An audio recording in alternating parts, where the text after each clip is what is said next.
Sebelum kita melanjutkan pembahasan lebih jauh pada mekanika fluida, ada baiknya kami ingin menyampaikan beberapa hal. Yang pertama adalah bahwa kita di dalam mekanika fluida yang kita pelajari adalah hal-hal yang bersifat praktisnya saja, aplikasinya di bidang keteknikan pertanian.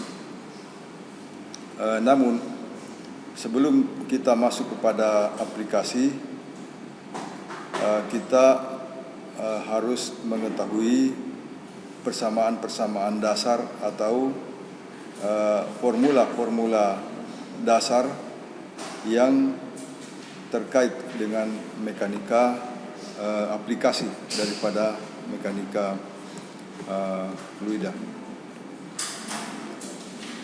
Yang pertama, bahwa di dalam penjabaran rumus atau formula aplikasi daripada mekanika fluida, maka asumsi dasar yang digunakan adalah menganggap fluida itu sebagai suatu partikel yang berbentuk kubus. Di dalam menjabarkan formula aplikasi pada suatu formula aplikasi daripada mekanika fluida, maka asumsi dasar yang digunakan adalah menganggap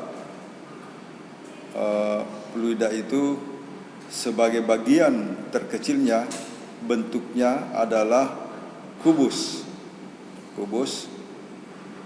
Bentuk kubus inilah, partikel ini yang menjadi dasar, asumsi dasar daripada mekanika fluida.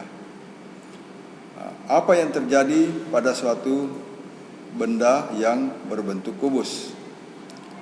Benda yang berbentuk kubus, kalau sekiranya itu benda padat yang bergerak, maka pada permukaan kubus ini terjadi gesekan atau gaya-gaya yang bekerja pada permukaan kubus apabila kubus ini bergerak. Apabila kubus ini mengalami gerakan. Gerakan yang terjadi merupakan sebab adanya gaya-gaya yang bekerja pada permukaan kubus pada semua sisi tentu saja, terutama pada sisi bawah, samping, atas, kemudian depan dan belakangnya. Semua di sana bekerja gaya-gaya di permukaan kubus ini, baik di sini, sini, sana, ini. Jadi massa terkecilnya atau elemen terkecilnya seolah-olah kita anggap sebagai suatu bentuk kubus. Itu prinsip dasar, kaidah dasar yang kita gunakan pada prinsip gerakan pada mekanika pada suatu fluida yang bergerak.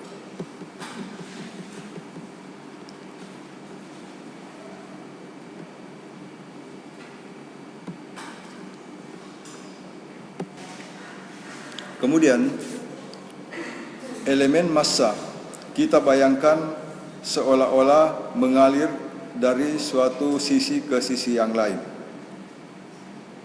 Misalkan melalui sisi A, B, C, D, maka terjadi aliran massa sebesar rho dikurang d rho per dx, dx per 2 dikali U dikurang du per dx, dx per 2 kali di dz dt.